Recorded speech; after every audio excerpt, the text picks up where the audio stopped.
Okay, so again, now let's have a review of the money market. Yung basic introduction lang, no? Kasi we studied actually money market when we studied financial market in the first chapter. That is the introduction to financial market.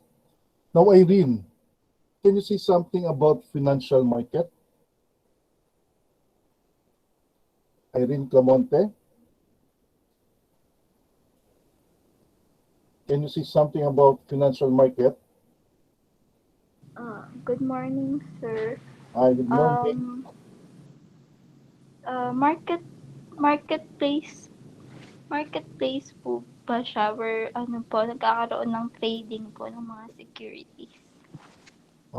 Trading of securities, no? It is a financial market where securities are traded or the funds of the providers are transferred to the users of funds, no? So you have the financial market. Aside from that, what can you say about financial market? Sige, iba na lang ha, iba naman. So what about Faye Nicole Galvez? So aside, Good morning po, sir. good morning. So aside from that is a place for trading, what else can you say about financial market? Sir, yun din po yung alam ko. So, pag may need po ng funds, dun po sila napunta sa financial market para makakuha po sila ng capital. Okay, so but what are the types of the financial market? Di ba may mga types tayo ng financial market? So what are these types?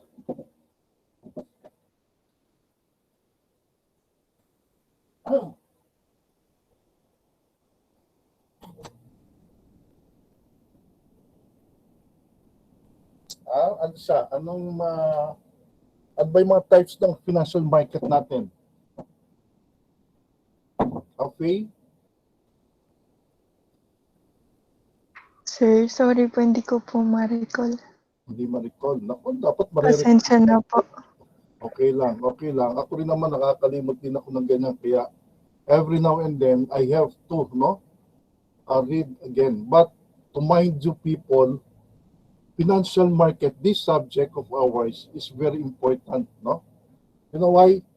Because in the 2021 board exam, financial market is already included.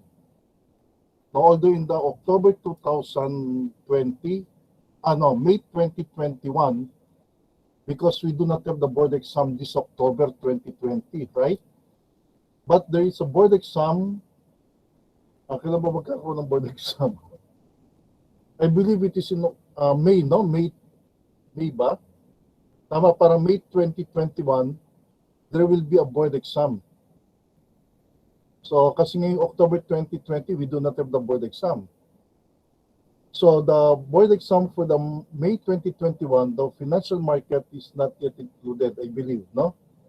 But in the October 2021, financial market is included.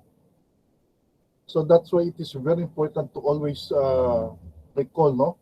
Or to go back to your lessons in financial market and financial management also, no? But I'm not saying na you have to neglect your other subjects. They are also equally important. Okay, so anyway, so let's see Jetro.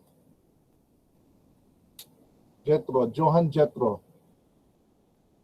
Hello, sir. Yes, hello. So what can you recall about the financial market, the types of financial market?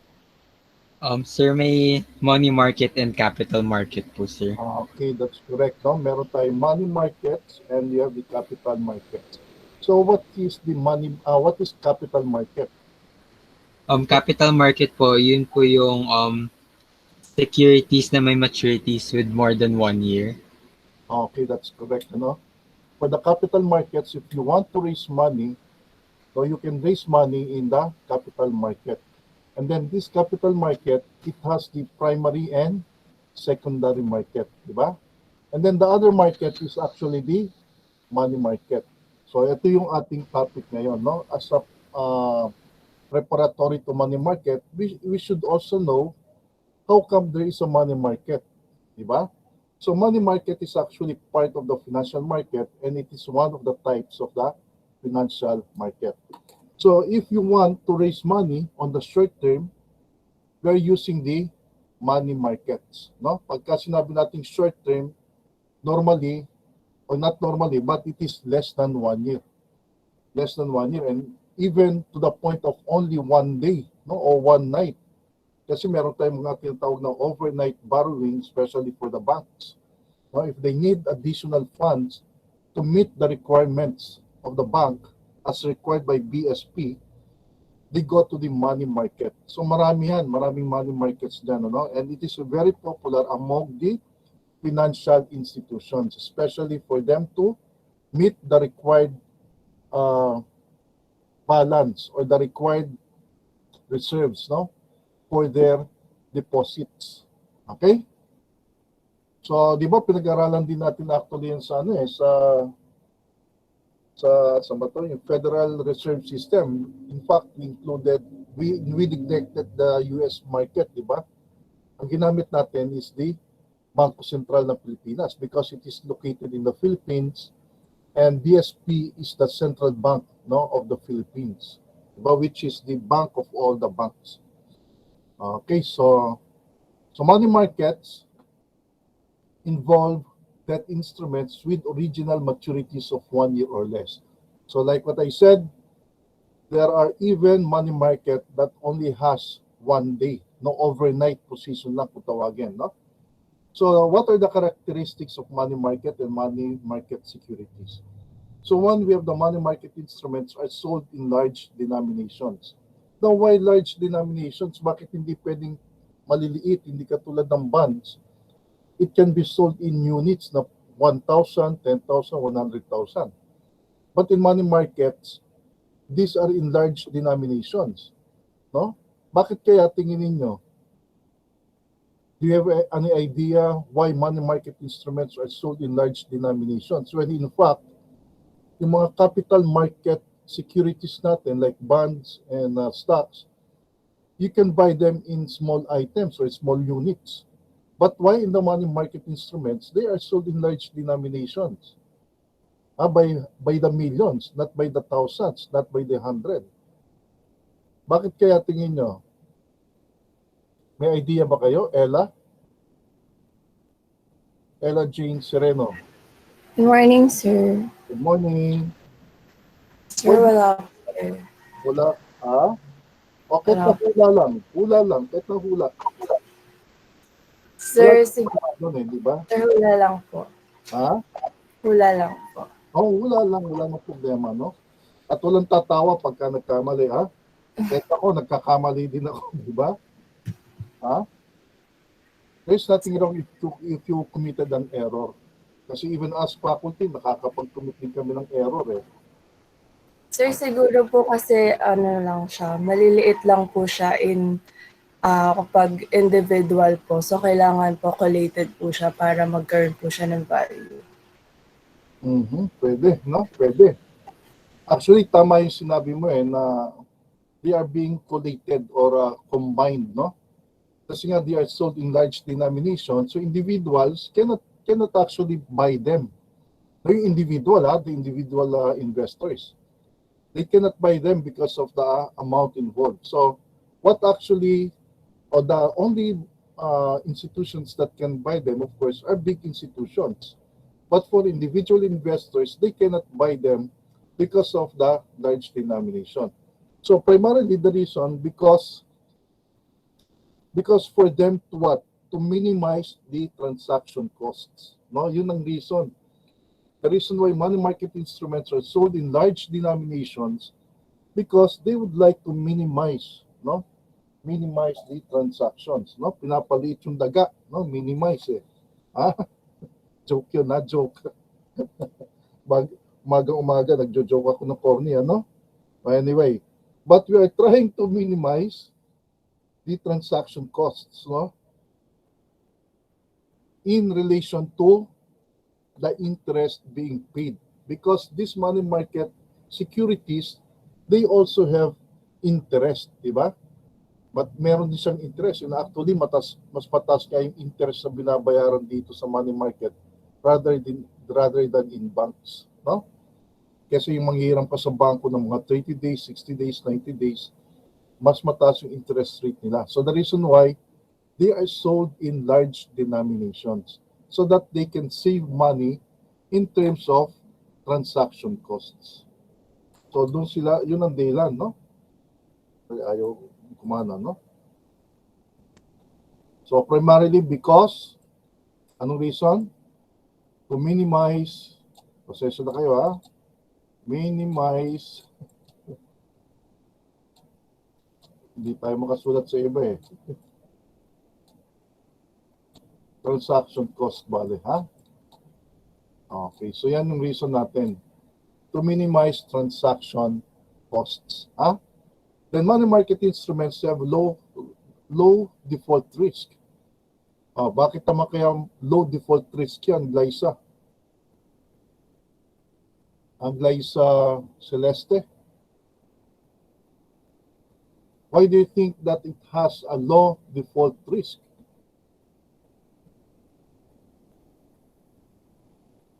Glyza, nandiyan ka ba, Glyza? Glyza. Parang wala si Glyza doon, ano? Baka makain. So let's see si Carl Ismael Lorenzo. Carl? Meron ka idea why money market is low? Hello po, sir. Hello? Hello, sir. Feeling ko po, kaya mababa po yung default risk ng mga money market instruments, sir, kasi yung mga institutions po na nagpa-participate sa money market ay yung credit-worthy po Credit na mga institutions, sir. Okay, that's correct. No, that is one. Because not all corporations or companies are allowed, no, to issue money market instruments. Diba? That is one reason. Ano pa kaya isang reason? Meron kang idea, Ken? Ken Aaron?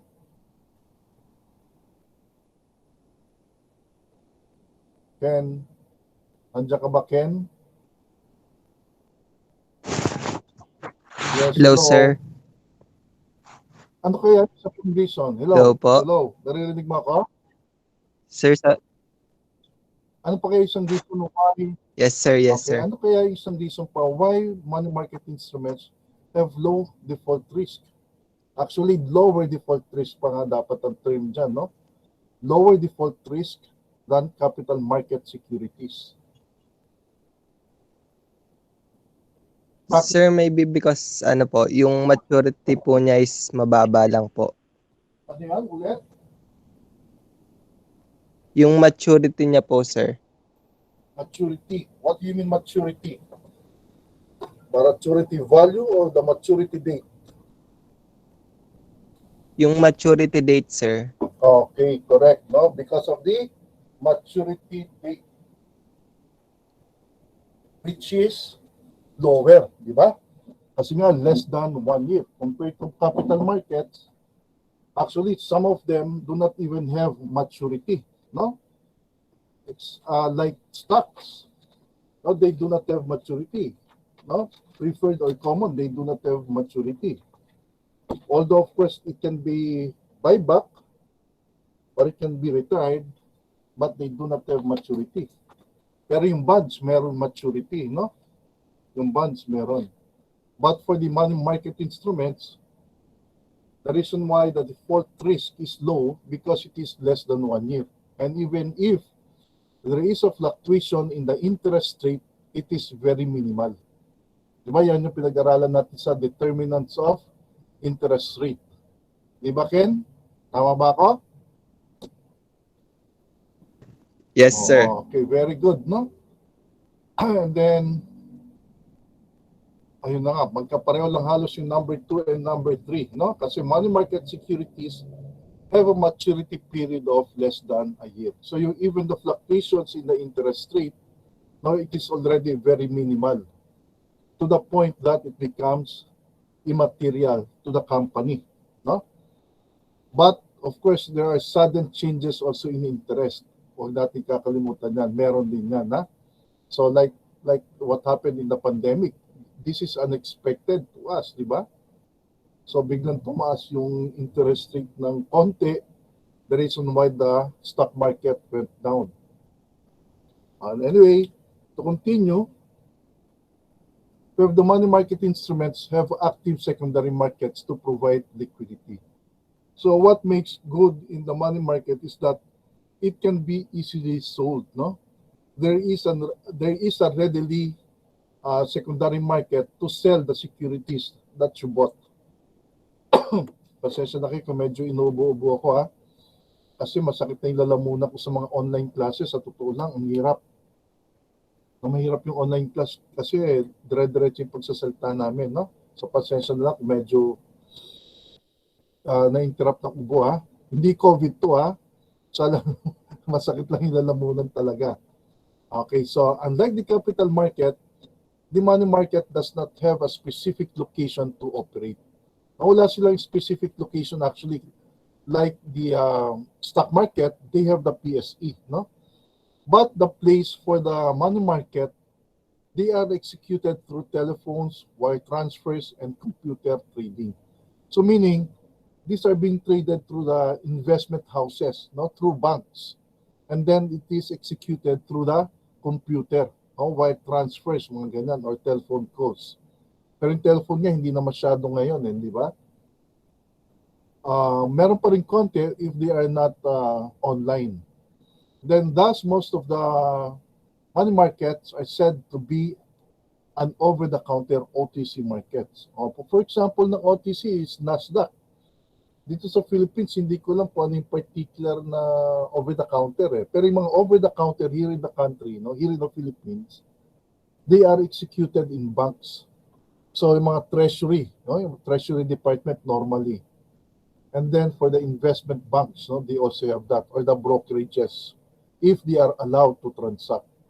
Okay, kasi ang money market instruments, especially for the treasury bills or treasury securities, no, the Bangko Sentral ng Pilipinas are just allowing brokers or dealers, no? Hindi lahat pwede. So they only have agents, no? The BSP, they have agents authorized to transact for the money market instruments, especially yung mga treasury bills natin. Okay, so next.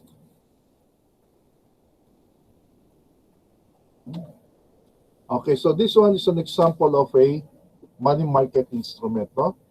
So anyway, the need for money market arises because the need for cash by the different units do not coincide with their cash receipts. Ano ibig sabihin nun? Kasi, example natin is the government, no? How do they collect money? So where are the revenues coming from? Hindi ba the revenues are coming primarily from taxes, no? And taxes are collected normally every quarter, although mayroong mga monthly, no? Pero yung mga monthly siguro maliit lang yan, maliit lang yung nakukuha nila. So the reason why nga yung treasury bill, normally quarterly din siya, no? 91 days, tapos yung may 121 days, mga ganyan. Because of the movement of cash, no, yung cash in and cash out nila is not synchronous, or I mean not synchronized. So the reason why they come up with money market, no, to meet their short-term needs. No, the same thing with companies, ganun din, no? So normally they need money during September or October, and then it will only last for a year. No, kasi they just need money for the gapping, no? They call it gapping. There are times that they need money to support, no, their working capital. So this one is an example of a commercial paper, no? Short-term commercial paper. CSL Agritech Corporation, no?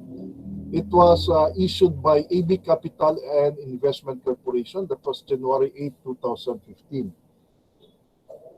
So kung makikita nyo, no, dito, look at the issue size, no? It's 1 billion pesos, no, to be issued in one lump sum or multiple tranches. Tapos yung maturity dates, kung makikita nyo rin, you have Series A, 3 months from issue date. Then Series B, meron tayo, nandito, ito siya, oh.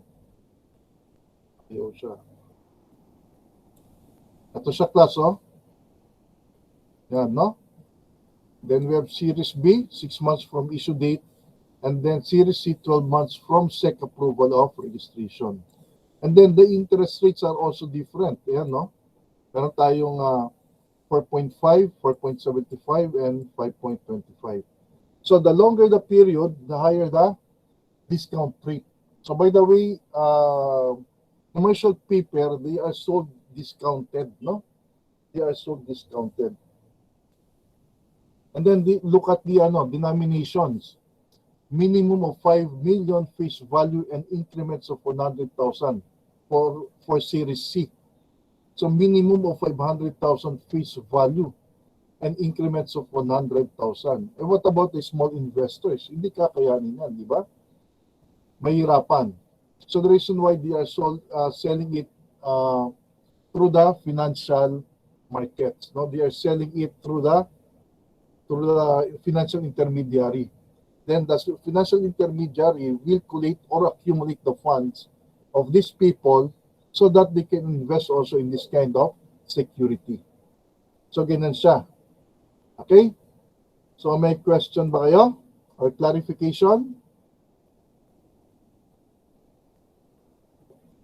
Hello? Question? Okay, so none, na?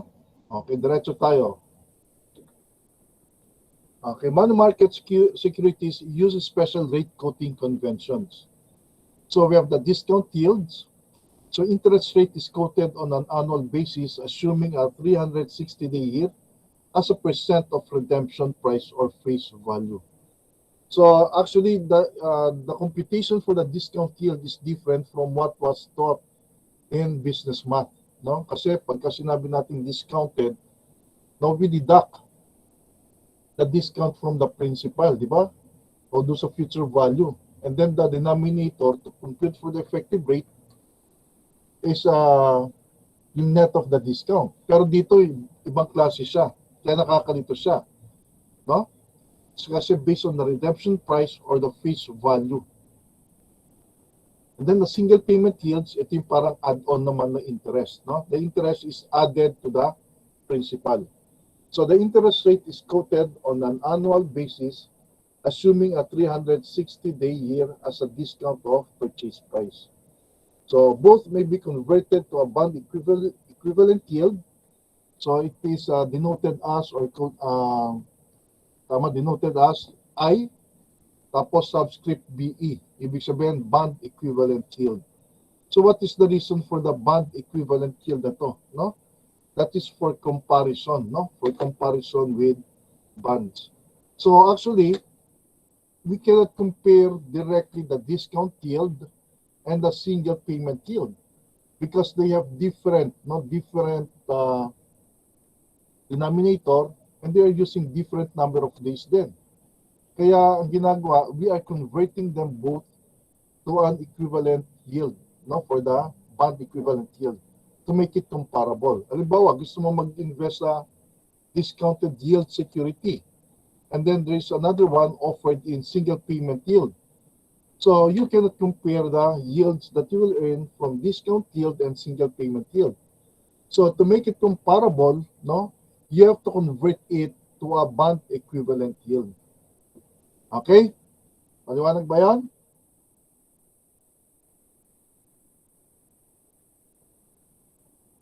Okay, si Carl. But si Carl lang yata yung sumasagot ng maliwanag. Ayan, si Ella. No? So, sasagutin yung iba, ha? Para alam ko. Okay, very good. So, thank you, ha? Naintindihan nyo. Okay, next. So, discount yields. O, tama na. Nadi-discuss na ako. Okay na yun. Thank you, ha? Thank you very much. Okay, anyway, for the discount yield, not to compute for the discount yield, we have this formula. So, sino ba yung mga nag-offer ng discount yield? One example is Treasury bills, or Treasury bill or Treasury bond. Pero kasi Treasury bond is a long term, no? So anyway, Treasury bill and commercial paper. Kaya kung makikita nyo rito, punta lang tayo ulit ha. You can see, ang term niya ay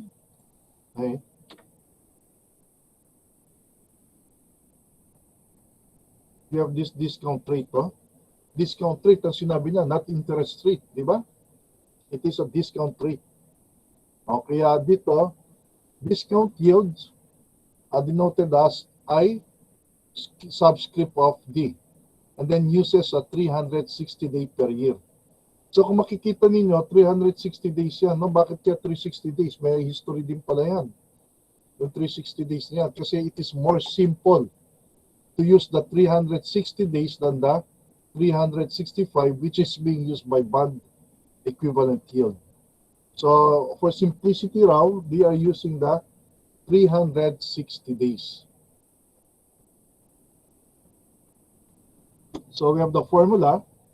So P subscript of F minus P subscript of 0. Hindi ko alam kung 0 yan o O no?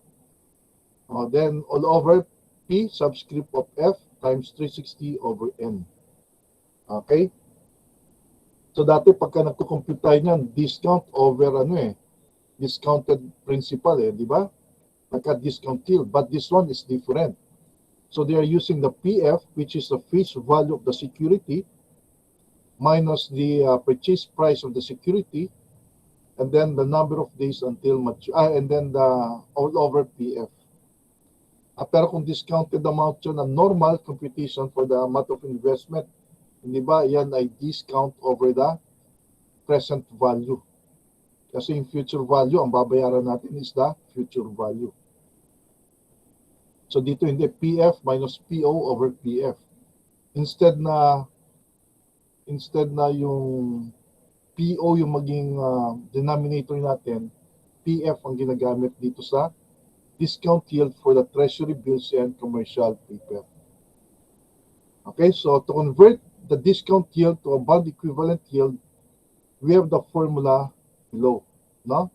So meron tayong ID, no? I denoted as I subscript D times the PF over PF na lang sasabihin ko or PO Mahirap pa yung may subscript na sabihin So PF over PO times 365 over 360. Okay, so or you can use the PF minus PO over PO times 365 over N. Not to convert the discount yield to a bond equivalent yield. Okay, kaya lang ang importante dyan class, dapat alam nyo kung ano yung PO at saka PF. Kasi yan ang nakakalito dito sa money market, no? Kasi yung PO sa ibang security has a different meaning. Kaya you have to analyze which one is the PO and which one is the PF. But PF is always the face value of the security and the PO of the purchase, and PO is the purchase price of the security. The next. Okay, so single payment yields. So ito kanina class discount yield So this one is single payment yields.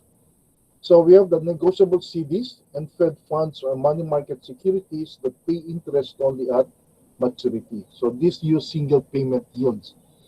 So if we are relate this to business math, this is the add-on interest. No, you simply compute for the PIT or the interest, no? Or you apply the I is equivalent to PIT. So you have the interest added at the principal at the maturity. Okay, dito naman tingnan niyo, no? It is denoted as I subscript SP. So single payment. So we have the PF minus PO over PO times 360 over N. So nagkaiba sila dito class sa ilalim, no? Dito sila nagkaiba.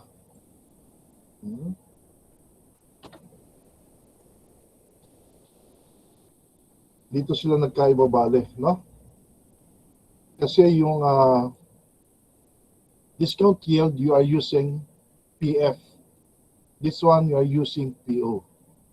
But the numerator na number of days in a year, the same pa rin, no? 360 over N.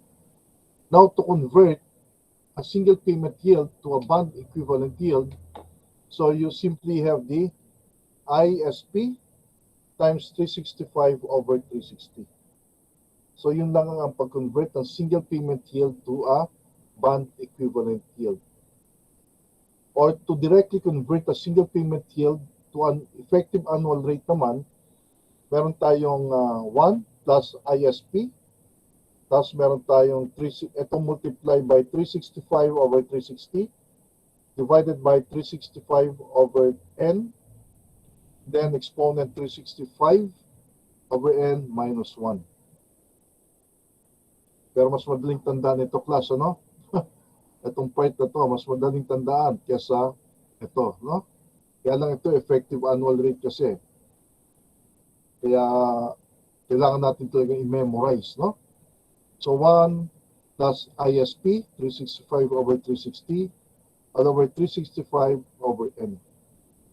Okay? Natatandaan pa ba yung mga formula, class?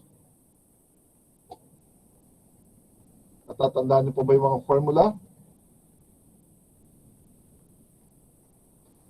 So, memorize natin yung formula kahit ang online tayo, ha?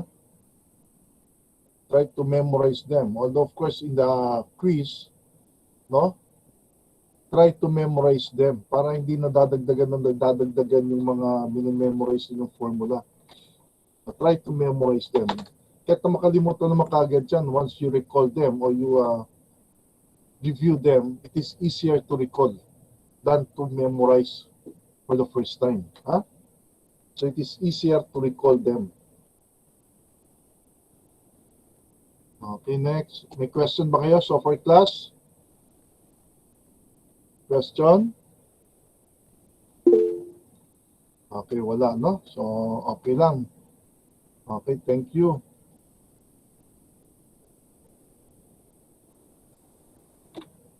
Okay, bond equivalent yields naman tayo. So, bond equivalent yields denoted as I subscript BE. No, is the quoted nominal or stated yield on a security over a period of 1 year. No, so compare these securities to bonds with bond equivalent yield. So we have the PF minus PO or all over PO times 365 over N. So this time we're using the 365 over N. So ito parang kinumbine, no? Itong PF minus PO over PO is the same as the dun sa simple payment, single payment. Kasi ang single payment, tingnan nyo. Ayan, no? Diba? Dito sila pareho. Kaya, ito lang pinagkaiba nila, yung 360. Kasi sa bond equivalent yield, you are using 365 days. Ayan. Okay? Yun nga lang, pagka sa dating sa discount yield naman, this one is PF over PF minus PO, tapos 360. Ayan, kaya nakakalito yan, no? Nakakalito. And then, to convert the bond equivalent yields into effective annual returns here, so we have 1 plus IBE, so ito yun, bali, IBE, all over 365 over N. So, which is a little more simple than the effective rate computing using the single payment. Kasi sa single payment, ito oh. Meron siyang ISP 365 over 360. Sa bagay, ito rin yun. No? Ito rin yun. Kumbaga, itong part na to,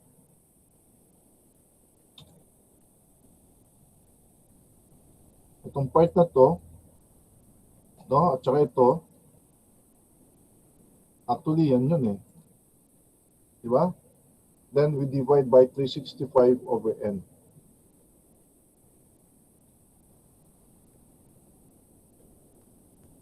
So dito naman, yun din, IBE over 365 over N. So pareho lang din pala halos, no? Pinakomplicate lang ng itsura ni Saunders yung formula na to. But basically the same kasi you have to compute for the equivalent yield first before you can get the effective annual rate. Yan, no? Diba? Ito yun, no? Tapos nilagay lang ron. Tapos ito rin, Ilagay lang natin doon, no? So practically that is IBE also.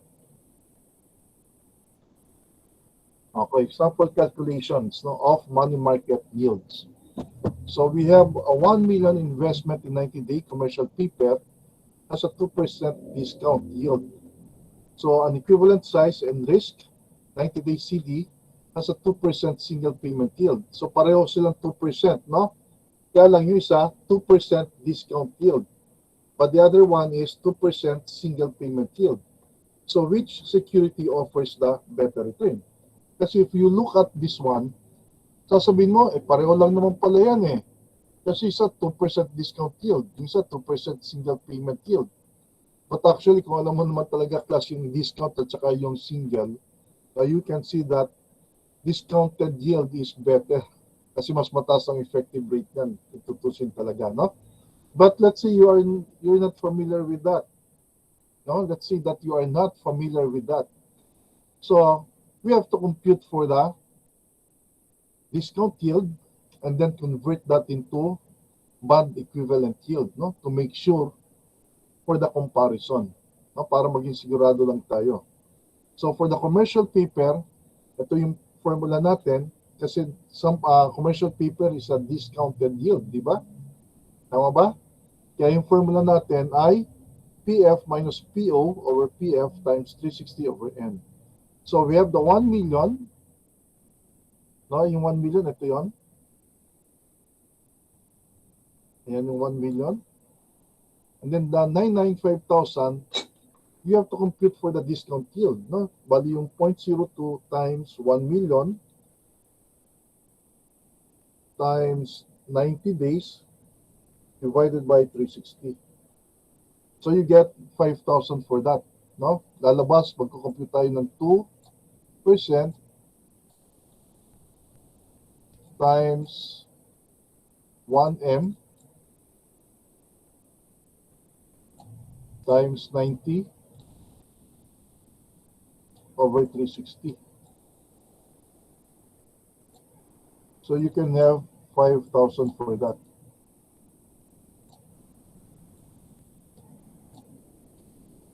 Okay?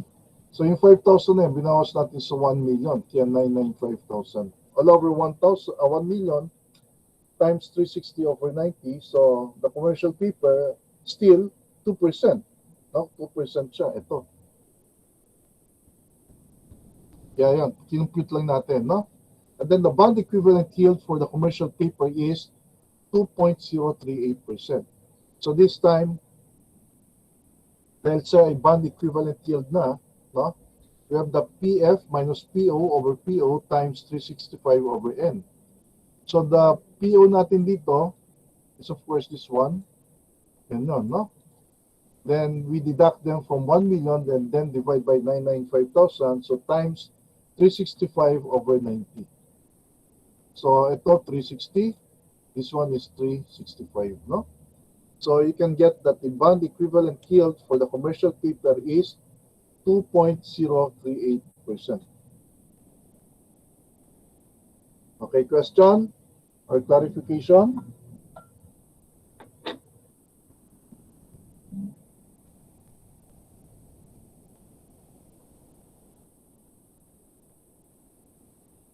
Galing ng class ko ah.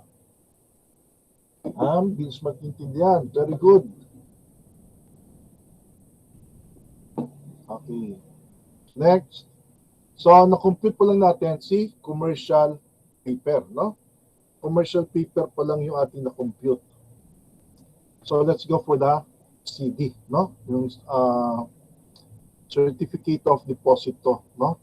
Yung isa kasi commercial paper, yung isa certificate of deposit. So actually, ano yan, negotiable certificate of deposit, which is different from the certificate of time deposit offered by bank. Although yung negotiable pala, offered din pala ng bank yan, no? But the term is much different. Kasi yung negotiable certificate of deposit, kaya negotiable because it is negotiated, no, by the investor to the bank. Okay, so anyway, mamaya pag-usapan din natin yan. pag umabot tayo sa negotiable certificate of deposit. Okay, so meron tayong for the CD, now we can compute, you can use this, no, yung IBE niya, kasi binigay na yung 2% eh. Kasi ang 2%, lumalabas yan na din yung kanyang, yung kanyang rate talaga. No, yan na talaga yung rate niya. Kaya ang ginagawa na lang niya, pagka binigay yung certificate of deposit na 2%, so i-multiply mo na lang kagad siya rito, no? 0.02 times 365 over 360. That is only done for negotiable certificate of deposit, no? At saka kung halimbawa single payment siya, no? The single payment or add-on interest. Doon lang ginagawa ito kagad. Pwede mong idiretso kagad ng ganito. Na 0.02 times 365 over 360. So the bond equivalent yield is 2.0278%. Or if you want to, pwede rin ito hindi pinakita ni Saunders no? Ako na lang ang gumawa niyan. Itong nasa ilalim. So meron tayong 1,000,005 kasi IBE natin, di ba? May computation tayo ng PF minus PO over PO times 365 over N. And di ba sinasabi natin for the single payment, the interest is added. Di ba? The interest is added to the principal on the maturity date. Okay, meron tayong 1,000,005 minus 1,000,000 over 1,000,000 times 365 over 90. So, the same lang naman, di ba? So, the same lang naman na makikita mo. 2.278%. So, the bond equivalent yield for the CD is 2.278%. So, yung commercial paper has a better return. Now, since its bond equivalent yield is 2.038%. Diba? Ito yun.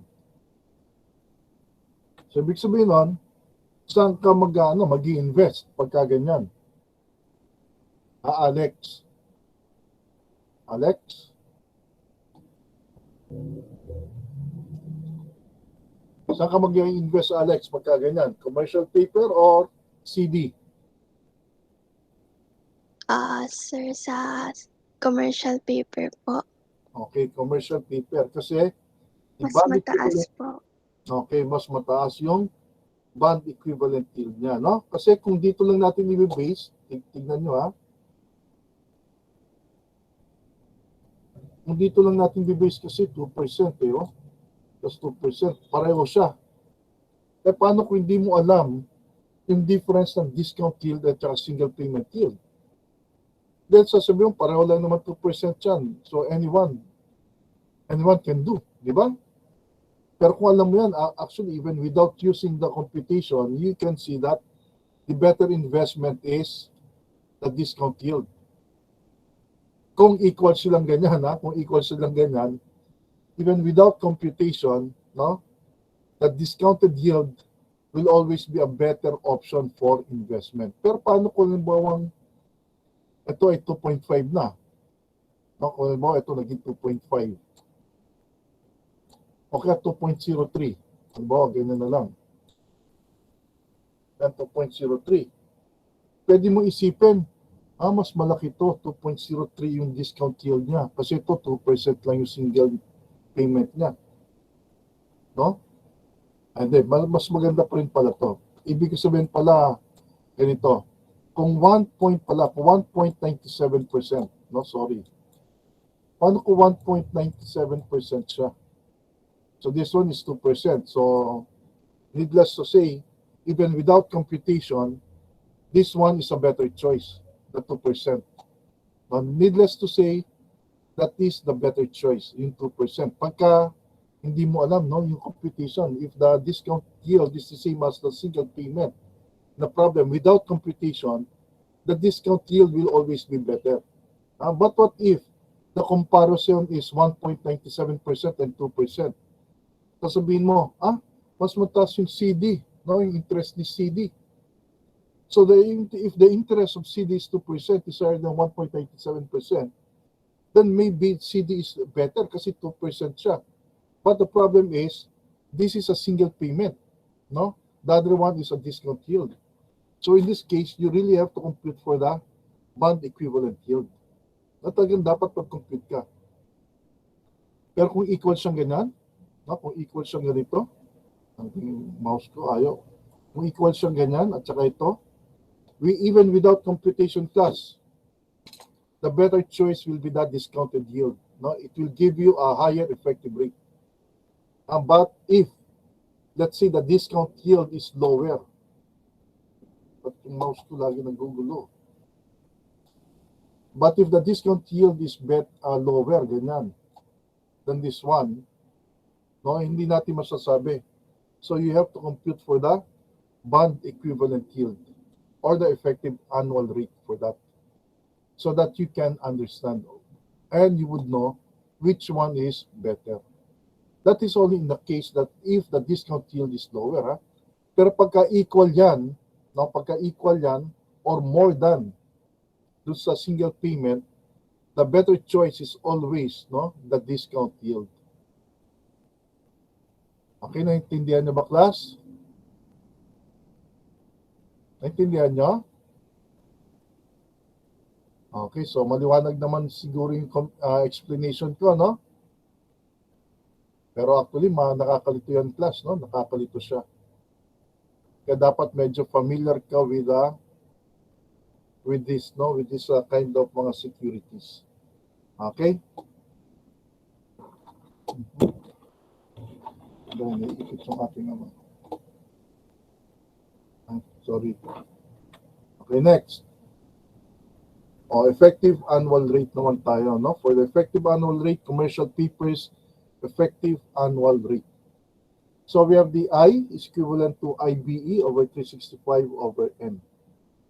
Okay, kung gusto niyo gamitin yung IBE na yon, yun yung PF, no? Minus PO over PO times 365 over N, no? Pero mas mahaba pa yun. Kaya mas maganda, putulin mo na lang, no? You get first the equivalent yield. So that is the formula, and then take note, baka makalimutan lang,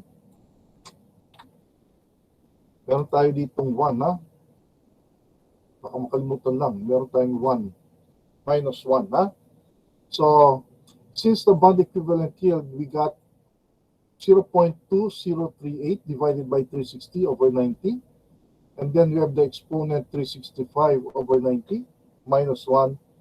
The effective annual rate is 2.0537%. Now, if you want, no, you can check that by using your calculator. No? May calculator kayong hawak, so you can use and test or check if the answer is correct.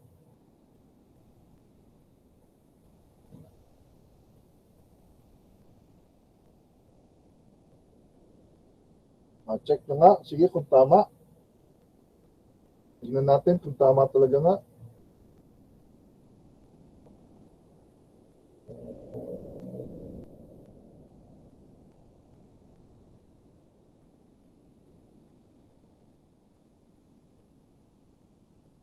Na-check nyo? Sige, anyway, tama naman na yan, no? Na-check ko na yan. Kaya lang, I want you to compute also, so parang as if this is a practice on your part, ha? Okay, next. So this one is the CDs naman, no? Yung CD. Yung effective annual rate for the CD. So we have 365, ganun din naman siya, IBE over 365 over N, no? Yung pa rin naman kasi formula talaga ng effective annual rate. But, of course, the rate here would be different, itong IBE, kasi this one is already CD. No, ito, magkakaiba na siya. Kasi yan yung bond equivalent yield of the certificate of deposit. And we can see that the effective annual rate is 2.043%, which is lower pa rin than this one, di ba? Mas mababa pa rin siya kesa dyan. So it only proves that the commercial paper is a better investment than than certificate of deposit. Maliwanag ba? Okay, so ganyan siya, no? Meron ba naka-perfect sa inyo sa ano sa prelims? May naka-perfect ba sa inyo, class?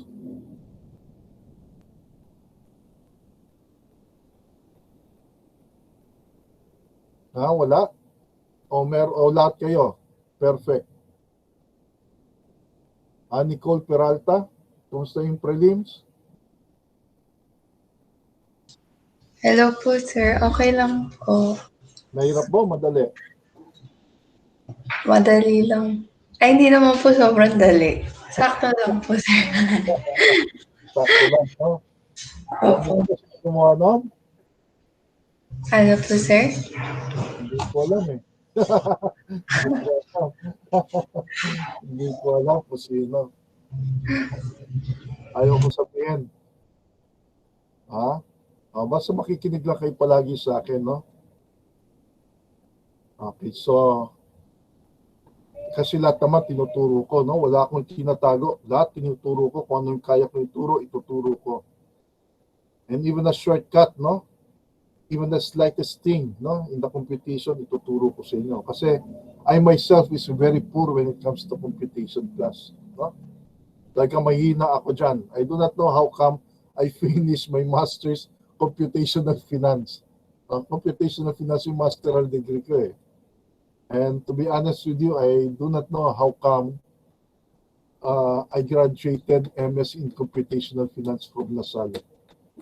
And nangangamote ko sa numbers. Kaya nga, I'm always trying to look for the easiest way, no, to compute for the problem or to simplify, no, the formula. Ito kay Saunders kasi, actually binago ko na yung iba rito, no, yung parang pinakita ko na lang. Not really change because these are really the formulas for the securities, no, or yung mga discounted single payment. But what I did is that I simplify the presentation. Kasi medyo mahirap yung mga presentations niya, especially when we are in valuation of stocks and bonds already, no? Which is the next topic. If you will see the valuation formula for stocks and bonds, no, under Saunders, it is a little more difficult than the formula used by Brigham. Diba meron kayong valuation of stocks? Kaya Brigham, sa financial management, ano? May mga naging student ba sa inyo noon sa financial management? Meron ba akong naging student sa inyo noon? Meron o wala? Ayun, si Julia Andrea Loretta. Ikaw, Julia, naging student kita? Ikaw lang yung naging student ko dyan? Ikaw lang? Okay, anyway. Si Athena. Kaya lang, sorry, hindi ko na kayo masyadong natatanda, lalo na hindi ko kayo nakikita sa mukha, no? Okay, si Nicole. Ay, marami pala, no? Kaya pala masaya tayo dito, ha? Okay, so if you bought my book, no? If you bought my book, yung Financial Management Part 2, you can use that, no? For the valuation of stocks and valuation of bonds. You can see that the formula used by Saunders basically the same with the formula I used, no? And the formula used by Brigham. So if you have the financial management part 2, no? Kasi may part 1 yan, di ba? Part 2, you can use that. No? You can use that. Kasi I already related that, no? I even compared that to the work of Saunders. Bumili ba kayo ng libro ko noon? Ng Financial Management Part 2? Mukhang hindi naman no? Bumili ba kayo? Ayaw sumunod. Bumili. Okay, thank you Thank you. Additional income yan. But if you have part 2 ng financial management ko, you can use that for the bond valuation and stock valuation.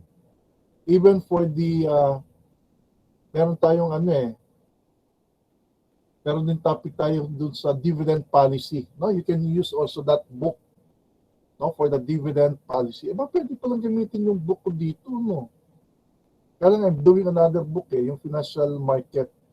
I'm only lacking one chapter, yung forex market, no? Inabutan na tayo ng pandemic and it is difficult to teach actually online. Okay, anyway, let's continue.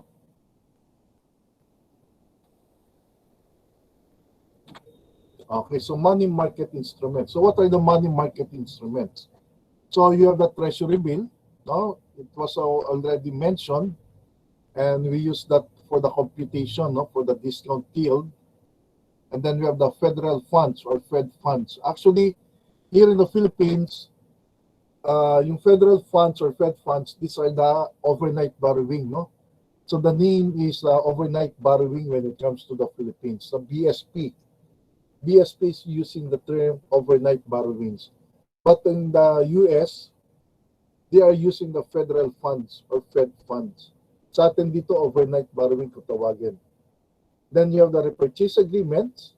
You have the repos or RP. Then you have the commercial paper. Then the negotiable certificates of deposit, CD. Dapat nga ito hindi abbreviation na CD, dapat NCD. Now, because we have the certificates of deposit na isa yung time deposit, CDD ng tawag doon no? And then you have the bankers acceptances. Now, for the bankers acceptances, this is actually a transaction between the importer and exporter with their corresponding banks. So mamaya isa-isayin natin yan, no? So let's go first with the Treasury bill. Okay, so the T-bills are short-term obligations issued by the government. So T-bills are virtually default risk-free, are highly liquid, and have little interest rate risk. So primarily because it is issued by the government. So the reason why it is risk-free, no? And then compared to savings deposit, the Treasury bills have higher interest. Kasi ang Treasury bill, umabot ng mga 1.25% yata. No? 1.25% or 1%. Unlike the savings account, it has only, ano ba yun? Parang 0.25% na lang yata. Pero parang nabasa ko, 0.17 na lang, bumaba. And then we are using also the Treasury bill, no? As issued by Bureau of Treasury to implement monetary policy. At titignan ko nga kayo, itetest ko kayo. When we buy T-bills, kasi di ba the T-bills are also used by the Bangko Sentral when it comes to the implementation of monetary policy, no? Ibig sabihin niyan yung money supply natin, no? Yung money supply. So once the government buys the T-bills, anong tawag doon, class? Kasi doon sa monetary policy, meron tayong tinatawag na expansionary, and then the other one is contractionary. Diba? So anong tawag natin dyan, class? Kung sakali. Yung buying of T-bills. Buying of T-bills is expansionary siya. Okay, no? Pagka buying of T-bills is expansionary. Bakit naging expansionary? Kasi pagka namili ng T-bills, no, si BSP, lumalabas yung pera. Tama ba? The money supply will increase. So the answer is expansionary monetary policy. Diba? But once you sell T-bills, o syempre, yung isa na lang, no? Contractionary monetary policy. Okay, very good. Natatandaan pa. Okay, T-bill auction. So T-bills are offered with a maturity of 91 days, 182 days, and 364 days, no? So Treasury bills are unique in the sense that these are traded on discount basis. And then the bids are submitted by government securities dealers, financial and non-financial corporations, and individuals. But the government securities dealers, financial and non-financial corporations, ito yung mga competitive bidders, kumbaga, no? Ito yung mga big buyers. Pero yung individuals, ito yung mga tayo yan, mga individuals lang. And then, the BSPs actually allows, no, certain agents, no? Mga agents lang yan na they will buy or participate in the T-bill auctions and they will serve as a secondary market. Pero individuals kasi bira din dyan, no? But the bids are submitted by individuals and they are most likely to be included in the non-competitive bidders. Kasi ang bids can be described as competitive or non-competitive. So yung mga government securities, the dealers, financial and non-financial corporations, these are the big bidders, but they will act as a secondary market for the Treasury bill. No? So competitive bids specify the amount of par value of bills desired and the discount yield, no? Starting with 0.005% rather than the price. No? So yung discount yield ang binibigay nila, o yung yield pala ang sinasabi nila. So in competitive bids, but for the non-competitive bidders, get preferential allocation and agree to pay the lowest price of the winning competitive bids, no? The lowest price, no? So yung non-competitive bidders actually automatic din kung tutusin, no? Kaya get a preferential allocation. So meaning yung non-competitive bidders, because this is just a small portion of the total amount being auctioned, the reason why they are given the preferential allocation. So automatically, the bid by the non-competitive bidders is automatically deducted from the total auction, no, of that Treasury bill. And then the remaining, mapupunta na yun sa competitive bids. But if there is an excess more than the amount of the T-bills to be auctioned, eh, papasok dyan, pro rata basis na siya, no? So the amount of the non-competitive bids is subtracted, ay pala, nandyan din, no? Is subtracted from the total face value of the bills, with the remainder to be allocated to competitive bidders, no? Then competitive bids are ranked from lowest discount yield, highest price, to the highest yield, lowest price. So meron siyang ganon, meron siyang ganong klase ng bidding. So example natin, no, ito. So meron tayong highest price. Nakuha yung ano.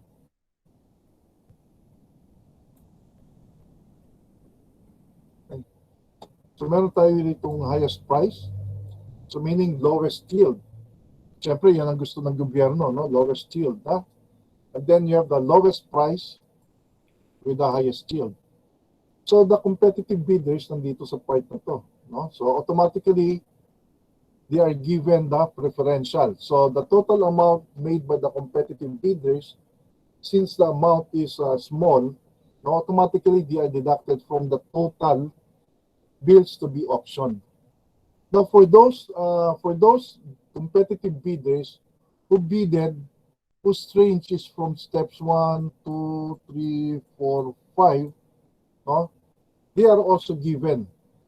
So lumalabas, okay na yon. Kasi yung mga competitive bidders, no, it will be ranked from highest to lowest. And then the lowest yield, that is the lowest acceptable yield, and the highest yield, that is also the acceptable highest yield, no, by the government. So yung mga nagbid from these steps, coming from the competitive bidders, they are provided, no, they are given, or they are allowed, no, to buy the Treasury bill. Pero let's say you bidded at this point, let's say yan. Since ito yung lowest price, highest yield, even if you bidded at 99.823056%, you will pay only the 99.812944%. So automatic yun, no? Kahit na dito ka nag-bid, no, mas mataas dito, no? Kasi ito yung mataas, di ba? Ibibigay sa iyo at this price. As long as your bid is within this level, no, yung 1, 2, 3, 4, 5. Now for those who bidded, no, coming from step 7 papunta ron, no, they are kumbaga, they are not given an allocation. Kasi lumalabas, mataas na masyado yung kanilang binid for the yield. So hindi gusto na gobyerno yun. Kasi mataas yung babayaran nila, highest yield eh. Kasi lowest price, ibig sabihin nun, highest yield. So those who bidded more than this one, so nandyan sa area papunta ron, so ibig sabihin lang nun, they are already not given an allocation. So ganun ang allocation ha. Kaya yung mga nandito naman eksakto, itong line na to, sinasabi niya, eksakto ro siya dyan. No? Ngayon kung may natira, no? Kung may natira, so let's see, after deducting the non-competitive bids, then after deducting also this one, no, meron pang natira dito, then it will be allocated based on the pro rata basis. Okay? So, clear ba yan, class? Hello? Is it clear or do I need to repeat? Yes, yes naman, no? Yes, okay, thank you very much. Kasi actually medyo nakakalito tong bidding na to, no? Kasi it will be arranged, no, from highest to lowest bidders. And then the government will determine the acceptable highest price with the lowest yield and the acceptable lowest price with the highest yield. Now, those who bidded more than this, yung area na yan, no, ibig sabihin nun, they are not given an allocation. And then for the competitive bid, non-competitive bidders, automatically, they are given, no? Kasi wala naman silang yield na hinihingi. Basta ibibigay sa kanila yung lowest price with the highest yield. Automatic na kaagad yun, no? And then this one, i-allow na rin. Bibigay na rin. At swerte nila, kasi even if they bidded for 99.8 to 3056%, they will be given yung 99.812944%. Okay? And then those left, kung meron pa natitira to be auctioned, dito sa part na to, kaya meron tayong stock out price, then it will be allocated, no, based on the pro rata basis. Okay, so siguro I will end here, class. No, kasi I have class until 8:30 to 10 o'clock in another section, no? I'm going to stop here. Okay, so we will continue next meeting. Okay lang ba sa inyo yon? Sa Thursday, no? We will continue sa Thursday, no, for this one. Ano yung concepts na kasi ito yung mga remaining, no? So we will continue next meeting Thursday. Okay, and then I will still give the announcement. But we will have a synchronous meeting again on Thursday. Okay? Okay, so that's it. No, thank you very much to all of you. So let's meet again on Thursday. Okay, bye-bye. Thank you, sir. Okay, thank you very much also. Okay, bye-bye.